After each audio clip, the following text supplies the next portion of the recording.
Hello, everybody, and welcome to Squadron podcast, episode 2. We're back. Firstly, before we get started on anything, I just want to thank everybody that's watched episode 1. Huge thank you. I was expecting 10 views. I was expecting 10 views. The fact that we got over 100, Yeah. I'm stoked. Thank you guys so much for watching. That's huge. I don't think... it's really humbling. I'll tell you that much. Yep, we've been staring at our phones and computers all week, just being like, another person! It's insane. We appreciate you watching. We didn't think anyone would want to watch us sitting on a couch talking about Star Wars card game, but there are a lot of people out there who do, and I think it really just this was just going to be for fun, but I think this really solidifies that we something love people doing want to this, see. and people want to see it. So it means that we're even more passionate and hyped to do it now than we already were, and we were very hyped to do it. Very hyped to do it, and you'll notice a couple of differences from the last time. The sound, you can hear us. What? What is this? The lights are slightly better. Woo! The blind is no longer really annoying. That bothered me so much. It bothered both of us. We finished recording and we were like... But I'm sure it bothered you too, but now it is closed, the mics are on, and we are ready to go. And boy, has it been a week for Star Wars Unlimited. We finished. There have been a lot of statements in that first podcast that I said. The bases so far that there were only 4. What a fool I am! Made liars of us all. Liars. But if that is what's going to make me a liar, that's fine. That's absolutely. Cool. But the first thing we're going to do is we're going to get into the new cards that have been kind of spoiled. Yeah, over the last And then week. we're going to kind of start to move into the starter deck stream that just happened yesterday for us. It'll be a couple of days ago by the time this goes up. But it was yesterday for us. So we're going to talk about all those cards, everything they talked about there. That's going to kind of be the second half of the podcast. It was a really good stream. If you haven't watched it, we definitely recommend go watch it. Yeah, There's absolutely. a bit of gameplay in there too. We will be using those starter decks as well for the gameplay video coming out this week. A bit more. Absolutely, on that it should be out right now as you guys are watching this. well. Another gameplay video, and that will be with the full starter decks as much as we could make. Yeah, and we'll be talking about that in a little bit. But let's dive into it. So we've got some of our paper proxy cutout cards just in front of us, so we can remember what's going on. This has been a huge week for reveals. So we're going to talk about the last few cards that came out this week. It's been nuts. It's been nuts. It's just been card after card, and it's been great. We got spoiled. We definitely got, like I expected to get maybe 2 or 3 cards before the starter deck. We got, 7? I think we got about 6 cards, and then all the starter deck cards. All the starter deck stuff. I expected maybe 4 cards from the starter deck. Boy, was I wrong. So let's get into it. Let's do it. The first card we're going to be talking about is the Star Wing Scout. Yes. Red card. 3 cost, 4/1. Space unit. On defeat, if you have the initiative, draw 2 cards. Oh, say it again. Draw 2 cards. Good. I love it. We talked about this last time, that card draw is such a huge thing. Huge. In any card game. If they had just printed something that was draw 2 cards when it's defeated, this would have been one of the best cards we've ever seen. Yeah. But with that little caveat, it does make play really interesting. It does. That doesn't mean the card is bad, that it has that when initiative is. We have actually been playtesting with this card over the last week, and I gotta say, I am really impressed. Absolutely. It really brings an interesting decision to your opponent, and I found a lot of times it makes them claim maybe an action before they usually would, just to make sure, or you can't get that draw off. Yeah. In a lot of cases, what we found is, surprisingly enough, in the decks we're running it in, you're actually getting the initiative a lot, and then your opponent either has to waste an action doing a Vader ability, or using an open fire, or swinging into it, and at that point, most of the time they're going to trade, to get rid of this. And if it is your turn, you're drawing 2. If it's not, you've just forced your opponent to essentially waste an action on a card that you went, cool, it's a 3/4/1. I'm either going to hit the base for 4, or I'm going to draw 2. And most of the time, if you get the initiative, you swing to the base for 4, and they have to choose whether they're going to remove it or not. Yeah, it's really it's good. like, okay, you can remove it, and I can draw 2 cards, or you can wait till next turn possibly, and I could get another 4 damage on. Yeah, it actually, the card on the surface it looks kind of, and it is a well balanced card. I'll definitely say that it's not OP, but it's really well balanced, and it's really, really cool to see our first soul aggression space unit. First unit at all. That's true. That's true. So this week has been a first for a lot of just like, yes. Let's move into the next card then, because I think there's not too much left to say about this. We have a cheeky Blizzard Assault AT-AT. It's a cheeky 8-cost 9/9 Imperial Vehicle Walker. I dropped a card. But it has it has some fun text. So when it completes an attack and defeats a unit, it has sort of overwhelm, but sort of not. The damage you deal, if you deal any excess damage, you can put it onto another ground unit. And that's huge. That's awesome. awesome. A lot of the time you'll find people having in larger boards, especially in those kind of go wide aggro decks. This is a card that it deals with 2 cards at a time. Yeah, it's a 2-for-1. Exactly. On a huge body. Absolutely. And if it's not a 2-for-1, it's 9 at their base. I've seen some people saying that possibly this could be a little bit overcosted for what it does.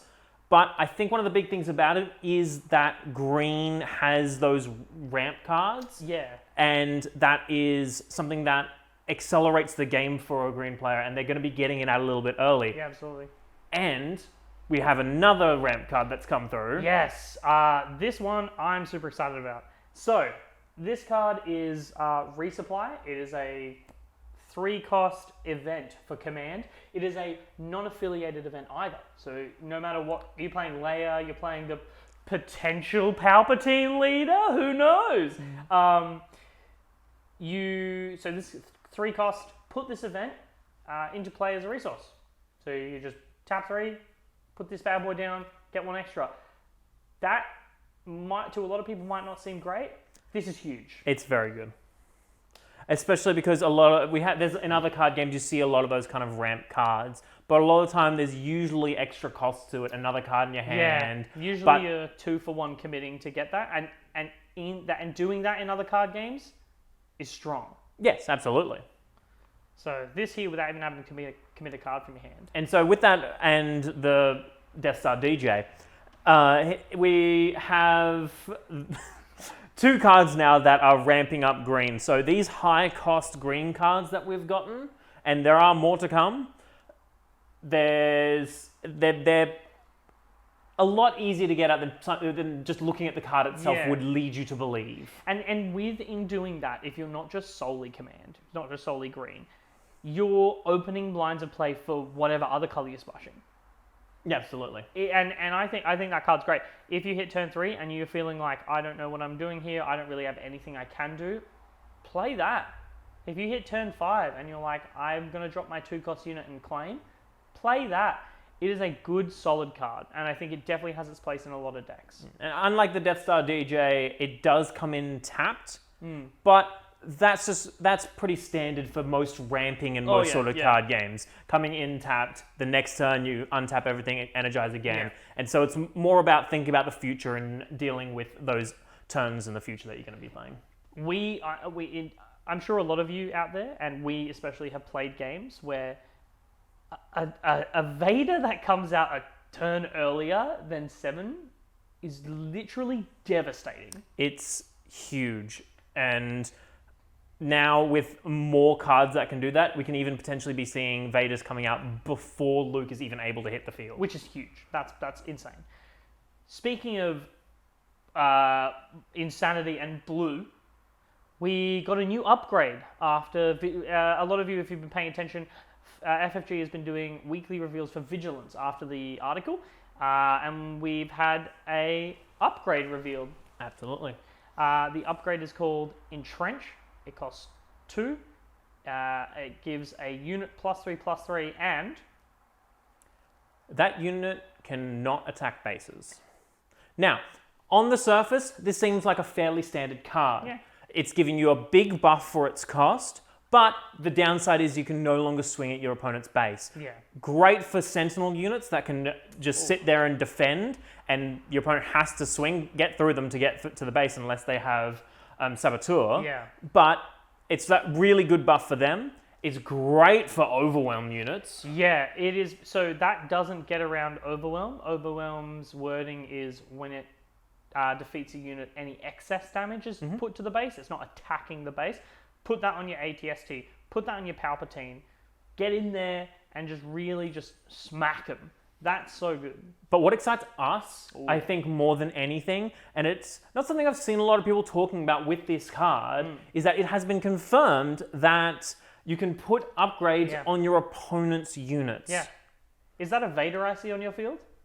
How rough would it be for you if he can't attack my base? Here, have this. This is yours. And while this is something that could be very interesting in terms of I'm going to get them to swing at my units rather than my base, there's some really interesting implications here. And I think one of the comments that we had from last time, I think it is a really good space to kind of talk about what they were talking about. Absolutely. We'll put the comment up here. Thank you so much for commenting. Thank you. Much appreciated. But essentially they're asking, what do you guys think, and how would you break down an all ground or all space deck? So we definitely are both. I think this was your first thought when you saw this game was all space, space race. It's got to be called Space Race. Space Race. Now, this card Entrenched comes in huge for that deck. Good. It's so good. It says, if you're just playing space cards and you're letting them have the ground, cool. They play Vader, you tap 2, put Entrenched on it, you don't have any ground units. That card pretty much says this card can't attack. Yep. You just stopped that completely. And you're happy to just swing away in space. Going ham with your spaceships, getting your X-Wings in. There's nothing they can do. And vice versa, I guess, the flip side of that, I probably think it'll be less commonly seen, but your all-ground decks, your little marathon runners getting in there and then putting it on a spaceship. What's your Relentless going to do now? Exactly. I think it's a huge kind of part of the game, and one of the big reasons why it's so exciting to us is that idea of all space and all ground. Yeah. I think it's something that can really twist up the meta if the meta deck is running 90% ground and no space. Can a space race deck just outpace it? Especially if it's a vigilance deck that's just trying to control the battlefield, control and heal up, and it's like, well, I'm just not even going to bother with attacking Chewie. He's never going to get his grit. He's going to be attacking for 2 every single time. Your Luke Skywalker's never going to be able to put a shield on another unit because there's going to be no units for him to swing at. I'm just hitting your base. And so that kind of play style is definitely something I think we're going to see. Whether it is competitive or not is another question, but it's definitely something that we're interested in looking forward as we kind of get more spaceships. And obviously you could build an all-ground deck now, and it probably would do all right with the current card pool because there's not a lot in space apart from green that's kind of threatening big damage there. Speaking of interesting design, we got another Vigilance card. We did. We got another Vigilance card. I'm super excited about it. We got the, I think it's called the Security Complex on Scarif. It is a base. I said in the last episode that we have 4 bases currently. We found out this week that that is incorrect. We have new bases. And I know what you're thinking, but they're 30 health and they do nothing. Why do we need more bases? Well, it's not 30 health. It's 25. And it does something. It's very interesting. As soon as this card came out, across every part of Star Wars Unlimited on the internet, everyone was asking the question, is 5 health worth shield. 1 shield? And that's what the base does. Yeah. Epic action. So once per game, you put a shield on a non-leader unit. I think the non-leader is huge here. Yeah. I think it would very easily be worth the 5 health and not even questions asked if you could just throw it on your leader. That'd be insane. But this is divided a lot. I have seen people say, I would never play this. This is the worst card I've seen in my life. And I've seen people say, this is what you would never run the 30. Yeah, I've seen. I would only run this. And it's Yeah. like, the fact that we're getting both sides of that is really telling that it is a question. Yeah, it's and to those who might think, why are they talking about the discussion so much? Cards like that result in discussion like that, it's so good for a game. It shows that there's really good design, like really good design put into the cards that causes discussion in the community. This card is exciting to me. I think it's great. I've been running it in mono blue Chewy blue Bucker, and it's awesome. I love it.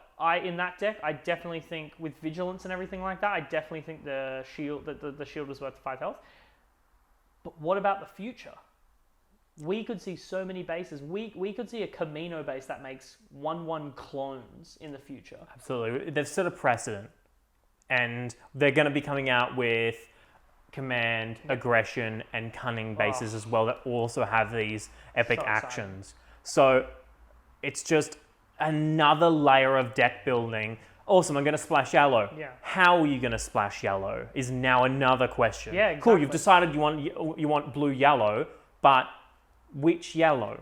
And it's another layer to an already really cool deck building. Yeah. Like, This game's deck building is insanely good. I play heaps of card games, and the way that this game works with its deck building, with the aspect system, with the bases, with the leaders, it is the most fun I've ever had building decks. oh, it's a lot of fun. And we're not done there. You're building decks, the base blocks of the decks. We have a new leader. Oh boy, do we have a new leader. We have a new leader, and my friends, I would like to welcome Boba Fett. The baddest bounty hunter ever. He's He's fantastic. Nuts. He's insane. Our first cunning leader. Yeah, so our first inset cunning leader. He's villainous. And obviously, cunning villain makes sense. Yeah. When a defeats unit, that is not the case. No. When a unit leaves the battlefield, An enemy unit leaves the battlefield. enemy unit leaves the battlefield, you may tap him to untap 1 energy. That's his front side. So that's his undeployed side. That's insane. That's so good. Waylay, Untap an energy. open fire. Untap an energy. I am your father, and it kills that unit. Yeah, I untap an energy. It's a kind of efficiency that is very common in these card games, and I've said it to Rhys a bunch of times. When you're looking towards what's going to be meta, simplicity and efficiency are so high, especially early on in card game sets, where doing something very basic like untapping energy so you can just do more with your turn provides so much power. And even with the limited card pool, I've personally have played Boba Fett quite a lot against Rhys, against AI on Felt Table, and all kinds of... He's amazing. It's Such a good ability. It really takes an extra set of planning, because you're not just planning with your energy, but you're planning with what energy you will have after you swing with him, which on his unit side, Before we get to that, speaking of resources, Boba Fett is a 4/7. But he doesn't come in at 7/6. He comes in at 5 resources for a 4/7. 4/7 at 5 resources is... The other 2 we've seen are Krennic and Leia, and both of those have 2 power. Leia's got 3, maybe? 2 raid. Yeah. And getting that kind of unit down early at turn 5 is... It's insane. He's Is an huge. insane beater. And his ability.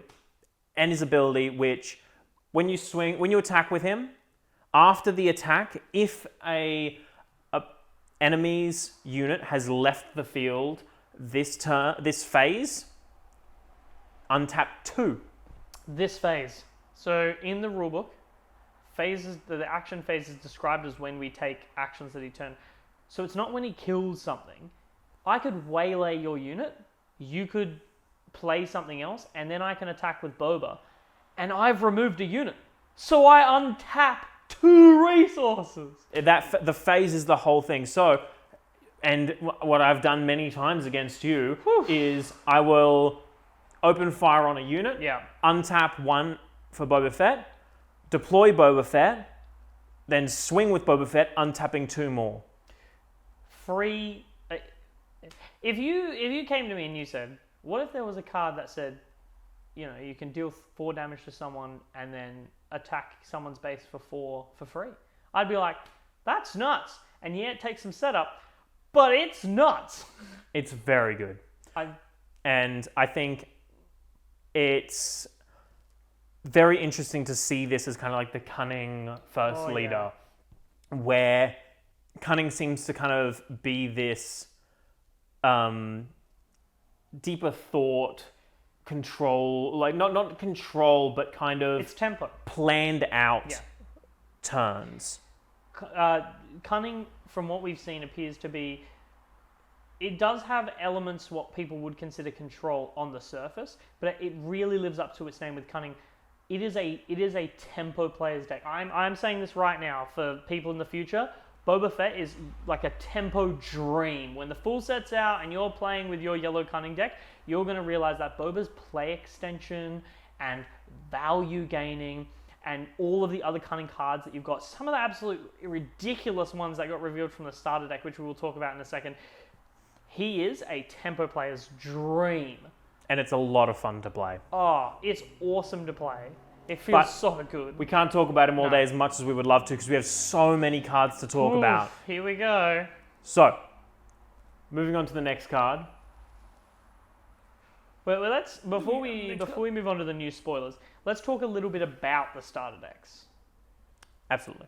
So I thought we had another spoiler there, but we're moving into the starter decks now. So that's all the weekly spoilers for this. Yes. For this week. So when we come back next week, I'm sure there'll be way more based on how we've been treated.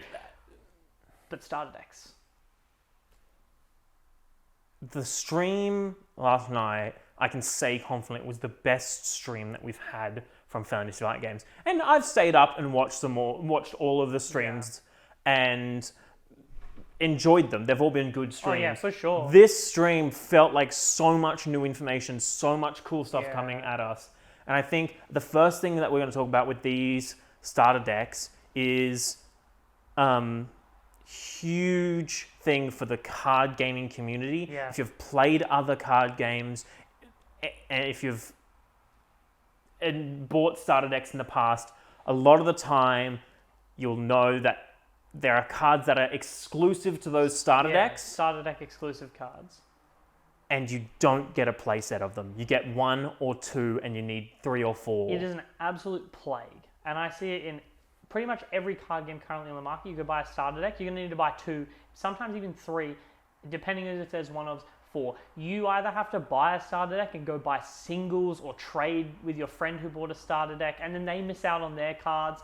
Or you have to buy more, which, that's the philosophy of, obviously, we want to fuel the product we love and everything like that. But it also doesn't feel great when you have to buy 2 starter decks. It's not something a lot of people want to do. And even in Destiny, I remember having to buy 2 of the Rey starter deck, 2 of the Kylo starter deck to get the double dice. Yeah. They have officially confirmed that every single starter deck exclusive card will be a 3 of in the starter deck, and it will be a 2-in-1 box starter deck. Which is insane! You get 2 decks, and all of the starter exclusives, which I think there is like 3 or 4 per deck. There is 4 each. 4 each. You get a play set. You only have to buy this, and once you pick this up, you can teach your friend how to play straight away. Yep. And after that, you get the cards in that deck that are honestly really powerful. Very good. And you have a play set of them. You can pick that deck up, buy a couple of packs with you and your friend, open them, upgrade your decks a little bit, take it to locals, and you've already got the skeleton and core of powerful decks that can probably win you some games. From what we saw during the stream and the play out, and we'll find out when we play the starter decks ourselves, it's not just how you see a lot of starter decks. There's a couple of starter deck exclusive cards and then just the most basic units of the game. There was some really interesting things being played out there, and really interesting cards that were being added, and a lot of kind of like one-off big units to kind of end. And that's fantastic. It's one of the best starter decks that I've seen in a card game and actually want to play. For those who have seen the deck lists, the villain deck comes with Relentless, the ship that stops your opponent from playing events, which is awesome for when people are starting to play the game and you play this card down. That's really putting people in a position where they go, this game is, I have to think, I have to get around this. They put Palpatine in that deck. You get Mr. Order 66 himself. They've got Obi-Wan Kenobi, Han Solo. They're not babying people with these decks. They're introducing good cards that will get people thinking and getting them enjoying the game. You don't miss out. You get your favorite characters. You get your coolest cards. This is a insanely good gateway into an already fantastic game. Yeah, absolutely. And if nothing else, it is a breath of fresh air to card game players. Play sets. Like, just thank you, Fantasy Flight. Yeah, that's like, huge. It's given me more confidence in this game that I already am mildly invested in. Just a little bit. I think when they announced that on the chat, everyone, announced it on the stream, everyone in the chat was like, this is a huge W. This is an absolute win for Fantasy Flight and card game players. It's awesome. Now, we've spoken a lot about starter deck exclusive cards, so let's get into it. Absolutely. So, for the hero deck, your 4 starter exclusive cards are R2-D2, C-3PO, Leia. 3 that we've seen before. Yeah. You get all 3 of those cards. 3 fantastic cards. They are so solid. And your final one, Luke's lightsaber. Luke's lightsaber! We knew it was coming. Finally. We saw Vader's lightsaber a while ago. We knew this was going to be coming eventually. They even had the artwork in the back of some of their streams, like in a frame. Yep. It was taunting me. They did it though, and it does not disappoint. No, we had theorized about it off camera before, saying it's going to be an upgrade, +3, +1. Puts a shield on Luke. If you play it on Luke, gives him a shield. Which we thought was like, that's pretty strong, giving him a shield. Yep. It's gone one step above that. It's very close to that. Yeah. But it not only gives him a shield, but fully heals him. So if you play Luke's lightsaber on Luke, he will get +3, +1, fully heal all damage off him, and get a shield. And all that, and it costs 2 resources. Same as Vader's. We already know that Vader's lightsaber is a really good card. It is a +3, +1. You put it on any unit, and it puts someone in a position where they go, I have to trade with this, or use a kill spell, or a kill event, or I have to deal with this unit that I really didn't want to. Put it on a Death Star Stormtrooper, and suddenly your opponent has to use an open fire on it. That doesn't feel good for them. Put this on a Rebel unit, you put them in the same position. Put this on Luke after Vader's swung into him. He's back, and he hits Vader back, and he hits him hard. The +3, +1, I love it, because a lightsaber, as much as there are defensive forms of lightsaber fighting, is not a defensive thing. Yeah. It is something that is going to make you hit harder. We've seen lightsabers, and we all know, if you get hit by one, it's not good. You're losing a limb. At best. At best. You're getting Darth Mauled at worst. Such a good card. It is a Vigilance Hero as well. Just like it's the mirror to Vader's lightsaber. Mm-hmm. Vigilance Hero 2 cost 3/1. Wow. Well, now that we've covered off that, villainous. What was the villainous ones? So obviously you have Vader's lightsaber and Admiral Modi, the 2 ones that we have seen before. Yeah. I'm not 100% sure what the other 2 starter exclusive ones. We have our little handy dandy pack of cards here. We do know what all the cards are. We just can't remember which ones are starters. But I will have a picture of Luke's lightsaber as well. We'll put it up on the screen. We'll show you guys which one the exclusives are. I think there might be one more that we've already seen before There is a few that weren't revealed on the stream. If you look at the deck list, I think we're missing Admiral Piet, a card called Recruit for the villain deck. So those were 2 villains, and there's one card for hero called Resilient, which we haven't seen yet. No, and obviously we're going to be putting in other cards for that when we play with the starter decks for our gameplay video, because we would if we could, but we're just going to get as close as we can to it. Yeah. It's just, and those cards are all one-ofs in those decks anyway, so it's not like we're missing 3-ofs and things like that. But let's get started on seeing some of the new cards that we saw during that stream, because we saw a lot. I believe we saw 9 new cards in total. So many. In one stream, So and it many. was so good.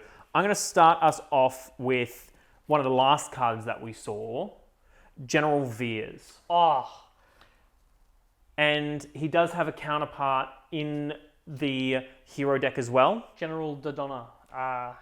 And they both do a very similar thing. Veers is a 3-cost, 3/3, with the ability other friendly Imperial units get +1/+1. General Dodonna is a 4-resource 4/4 that says other friendly rebel units get +1/+1. I love it. I love it. It's very cool. And I think it's a really fun thing that you can put in to promote that kind of thematic gameplay, keeping everything absolutely. Imperial in a deck. And while you can go to other things, it's cards like these that kind of really make it feel good to be like, I want to build an Imperial deck. I really think genuinely that a lot of the decks we're going to see in the first set are going to run these cards. If you're not going to run Dodonna in a Rebel deck, which I'm putting it straight in Rebel layer. Veers is a 3-cost 3/3. He's great on curve, and if you're running any sort of Imperial deck, auto include. Yeah, He's absolutely. insanely good. And these, I think the real power of these is, while I think some people might think that if they were lower cost, that'd be a better thing and buff future units. I think this is the kind of unit that you have with an already established board. If you're winning the board and throw this down, especially in, as you were talking about, Leia, it's awesome. I have 2 rebel units already. I'm putting down Dodonna. They really incentivize and encourage go wide strategies. You turn 1, you're dropping down an R2. Turn 2, you're dropping down a C3PO and like another rebel unit if you can. And turn 3, you put down Dodonna. They're buffed up. We knew R2D2 and C3PO were already good. Imagine if they were 2/5s. You have to wait to turn 4 for Dodonna because he's a 4-cost. But the 3-cost, you could play the Fleet Lieutenant and attack with another one with +2. Really start to pull that aggro train before. Turn 3 because we get the extra resource. If you're playing green, absolutely. Fair enough. If you're playing that resupply. Good card. Good card. It's got the best characters from Star Wars in it as well, the Rebels. So that's how you know it's a great card. it's my favorite series. So. Moving on to some other cards. There was another card that was shown, and that is very exciting to that kind of that aggressive play style, and that is Admiral Ozzel. He is so fun. He's so interesting. The whole game, pretty much so far, we've had no way to really play out a card readied. Admiral Ozzo changes this. Except for leaders, but yes. But obviously leaders are kind of an exception they're rather special. than the rule. Tap Admiral Ozzo, play an Imperial unit from your hand, it enters play ready. AT-AT, ready. You do still have to pay the cost for the card when you tap Ozzel to play it. Absolutely. But that's fair. Palpatine, dealing 6 damage, and he's ready. It's a very cool card, and especially Relentless comes in ready. And especially paired even early game with things like the Death Star DJ. Yeah. Being able to tap him, play the Death Star DJ, Swing. and then immediately swing into something to trade and ramp on that turn with an untapped energy is really cool, and Really that strong. interaction can be. There's so many cards that are gonna be really interesting to see being for able to sure. come in. There is one other caveat to his ability. Your opponent does get to switch one of their units to ready, but In a control deck where they're not going to have units, it's a free untap. In a deck where they do, and you're playing this, you're probably going to play something and just laugh at them. Imagine doing that and you play Palpatine, and you go, okay, now pick your unit to ready. Palpatine kills it. And I think it's a really good way that they've done, because this would be a ridiculous card without that. Oh, insane. And I think they've chosen a really interesting way to kind of have that balancedness of it. So and kind of bring through that you're not just going to be able to get this off for free every time, because you are giving that opportunity if you haven't claimed the initiative and doing it first action, or if they have an ability like something that comes in ready beforehand, unready, sorry. But at the end of the day, it's something that is it has the ability to be played around. Yeah. And has the ability to really swing games. And for a 2-cost 2/3, which is a decent body on its own. Body on a great cost with an awesome effect. So it's just a really cool card that's going to shake up how these kind of early games go. It is an aggression villain card as well. We'll throw it up. But cards like this are awesome because it really speaks to interesting design philosophy. I've seen a lot of people, when a card comes out, you get a very vocal minority of people going, it's not complicated enough. It's not strong enough.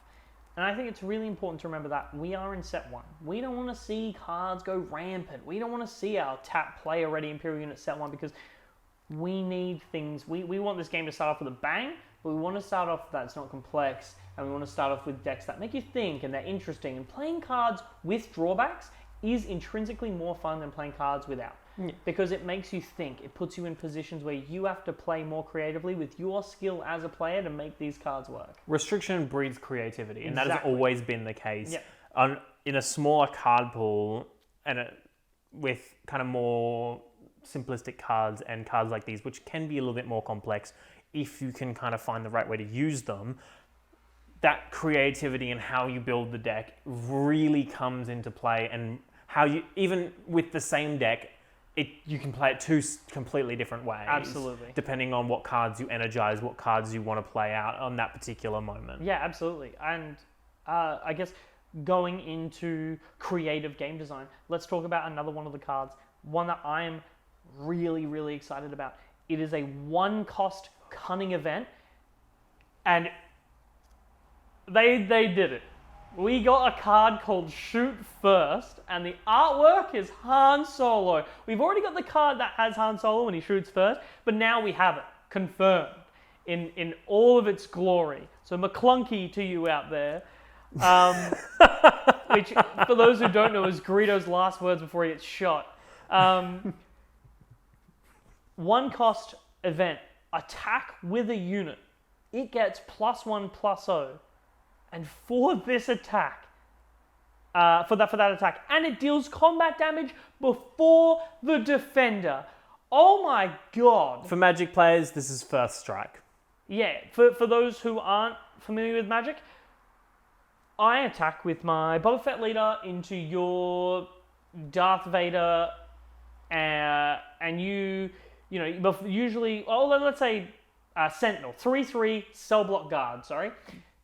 You swing into that cell block guard. Usually, Boba's going to take 3 and he's going to take out that cell block guard. Yeah. It's not great to take that 3 damage, but with this, if Boba shoots first, he's hitting that cell block guard, killing it, and he takes no damage. No trade-off, and you untap 2. Using this event in Boba Fett can actually +1 you resources if you play it correctly.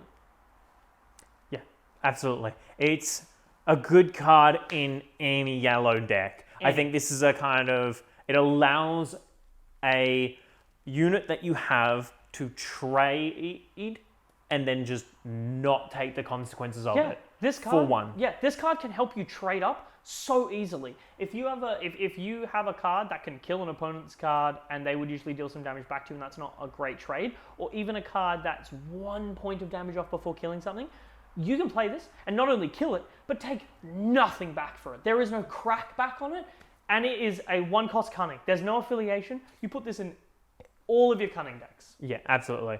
It's a very, very good card, and with the way the game kind of plays out with kind of trading of kind of tempo and board states and stuff. This is such a good card to kind of come back and really turn the tides of who's kind of winning that board position. Yeah, for sure. I mean, there's a lot I could say about this card. I think it's brilliant, but there's also a lot of other cards I think I want to gush about. So, what was the next card from the villain deck that we got? So the next card that we're going to talk about is,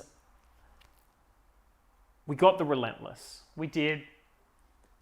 And I said to you, I'm building a all capital ship deck. Whoops, all capital. Whoops, all capital ships. And we have the second card for my deck. It's here. Right here. It's here. And that is the Gladiator Star Destroyer. Oh my gosh. Now, space units, they've stated, are costed higher than ground units. Yes. It's kind of a general thing where all the space units are going to be a little bit weaker and cost a little bit more, but the space battles are going to be kind of a rarer thing than the ground battles. So in that sense of like, you can't just, like, swarming someone in the air when they have no air is a little bit more difficult Than swarming someone on the ground. This card, 6 cost, command villain, 5/6. Ooh. It's very well costed for being a space unit. It's a great good beater. card. Even just that would be a decent capital ship to throw down. But it has an ability as well. It is a good ability, and it is, when you play it, you can give a unit Sentinel for the turn. So Whoa, that's awesome. it just helps you defend. So you have you're playing space race, you're playing mostly space, and you have a ground unit there, and facing off against 3 ground units.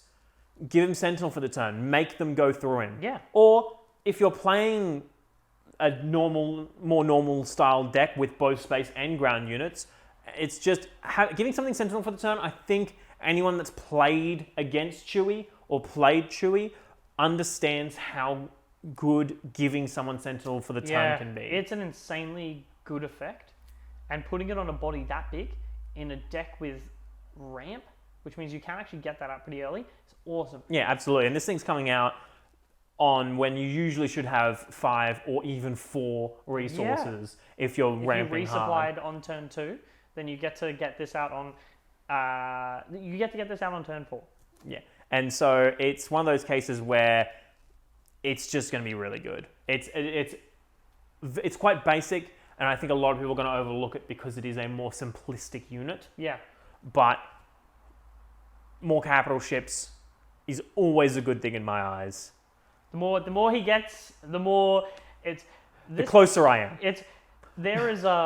This man has an unhealthy obsession with named capital ships, and it scares me. It definitely scares me, especially with the stats of the ones we've gotten so far. Speaking of capital ships and stats, if you're getting attacked by a capital ship, where are you going to go? You're in space. You're going to hide somewhere. And you know what's a great place to hide? An asteroid. An asteroid sanctuary. This card, oh my god. The starter deck stream was a banger after banger. These cards are so good. These cards are whack. This card, in my opinion, is the best card they showed off. It's got to be up there. If Cunning already didn't get the goods this week because they got Boba, they got shot first. Now they get this. This is a 2-cost event. It is a Cunning event. It has no affiliation other than Cunning.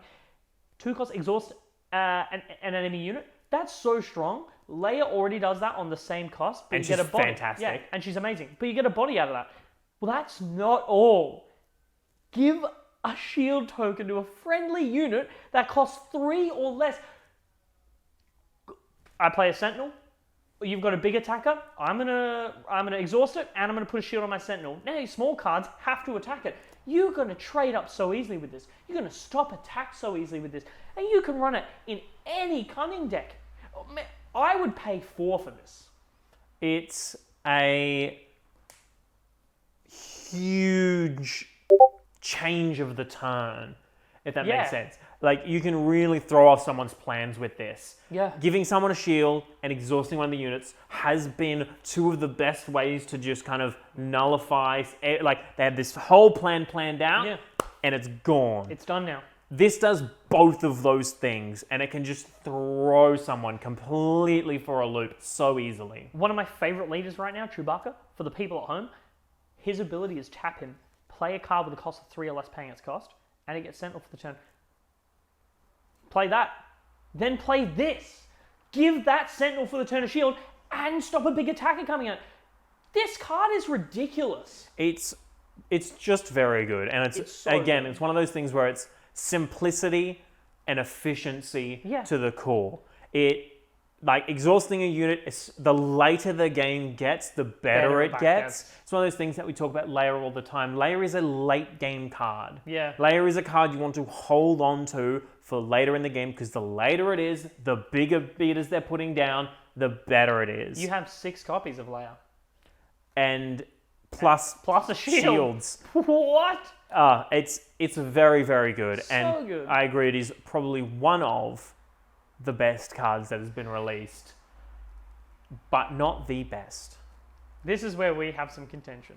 I honestly believe the best card with the best art that I have seen on any card so far. Hands down, the art on this card is... Every time people say... I know people have their opinions on the art in this game. I know some people think it's bad. I disagree. I think the art's awesome. I don't understand how you cannot like this card's art. It's just Imperial might through and through. Overwhelming barrage. Even the name.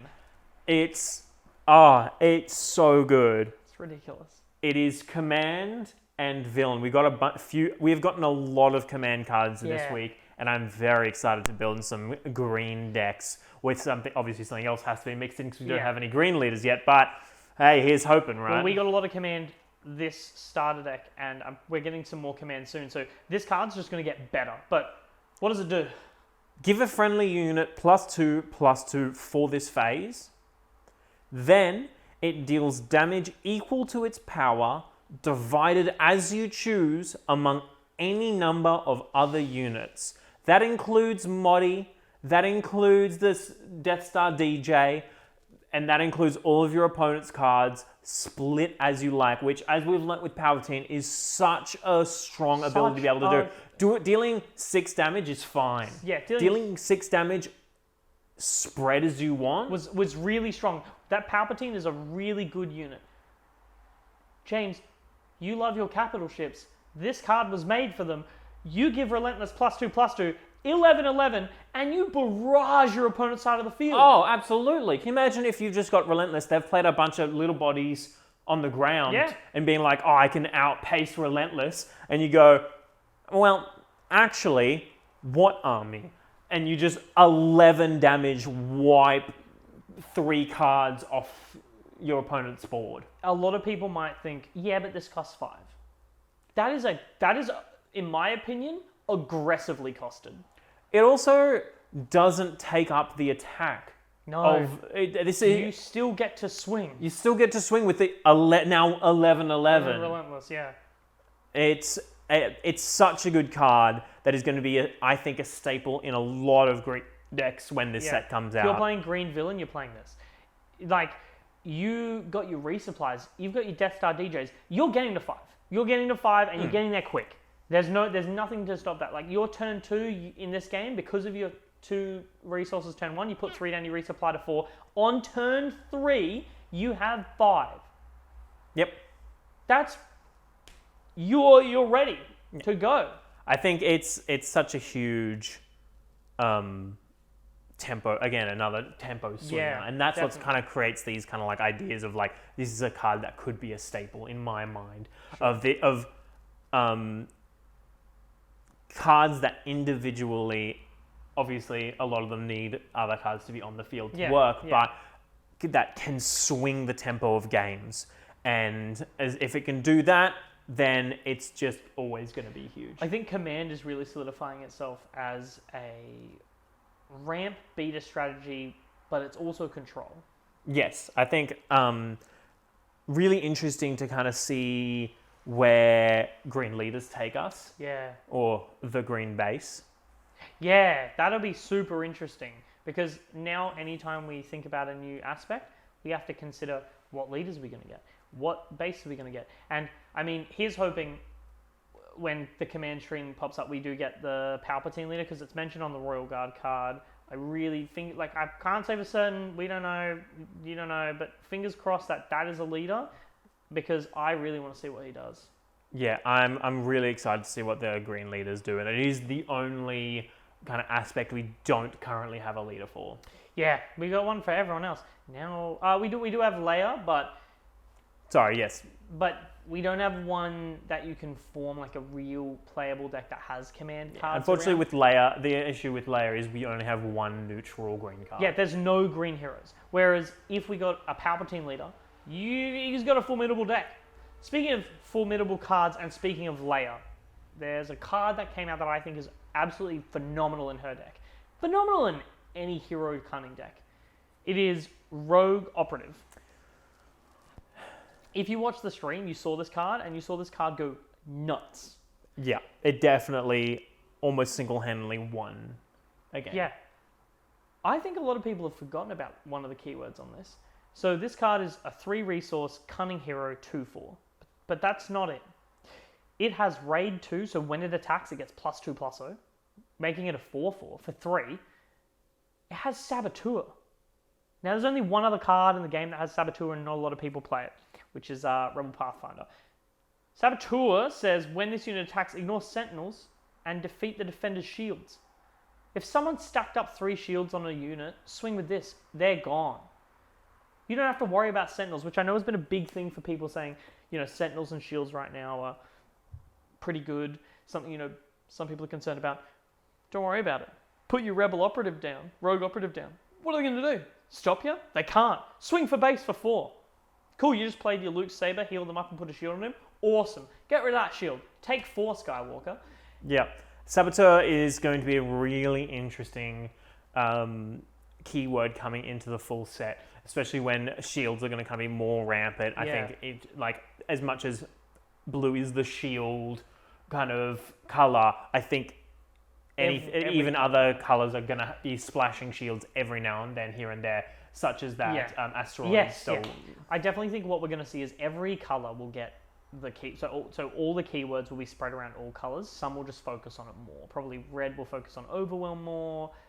Green will probably focus on raid more. All that kind of stuff. We'll definitely see it sprinkled about, but we haven't seen any units yet, but we do know the keyword shielded is in the game. When you play it, it gets a shield on it straight away. Which is an exciting keyword. That's awesome. I can't wait to get a card revealed for it. Definitely can't wait to see that. But Saboteur, I think, it's never been utilized as of yet in our very, very limited card pool as of time of recording, because there's not a lot. That card wasn't. It's fine. It's a 2/3 that is a rebel. It didn't really do too much else.